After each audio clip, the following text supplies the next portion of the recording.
কেমন আছো তোমরা সবাই? আশা করি সবাই ভালো আছো। আজ একটা নিরামিষের রেসিপি নিয়ে তোমাদের কাছে চলে এসেছি। এটা হচ্ছে গাটি কচু। গাটি কচুটাকে ভালোভাবে ছাড়িয়ে নিয়েছি। এবার কিছুক্ষণ এটাকে সেদ্ধও করে নিয়েছি। এটাকে একটা ঝুড়ির মধ্যে ঢেলে দেবে। তারপর কড়াইতে কিছুটা পরিমাণ তেল দিয়ে একটা শুকনো লঙ্কা, কিছুটা রাঁধুনি ফোড়ন দিয়ে দেবে। তারপর যে সেদ্ধ করা গাটি কচুটাকে আমি এতে দিয়ে দেবো। অল্প সময় ধরে আমি গাটি কচুটাকে ভেজে নেব।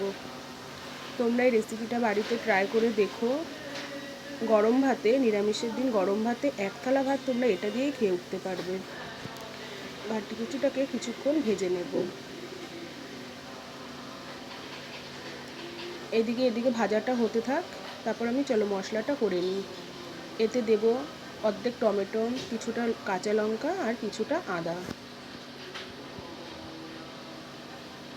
দেখো কচুটা কিন্তু ভালোভাবেই ভাজা হয়ে গেছে। এবার আমি যে মশলাটা করেছিলাম সেটা এতে দিয়ে দিলাম। এবার পরিমাণ মতো লবণ, হলুদ, কিছুটা চিনি দিয়ে মশলাটাকে ভালোভাবে কষে নেব।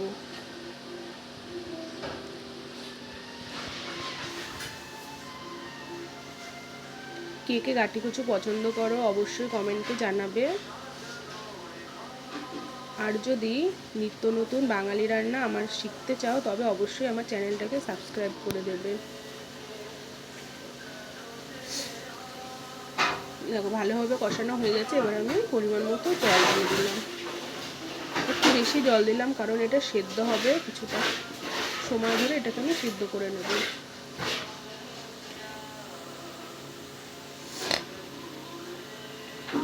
ব্যাস দেখো গাটি কচুর তরকারি রেডি। এবার তোমরা গরম ভাতে গরম গরম পরিবেশন করে খাও, দেখবে খুবই ভালো লাগবে।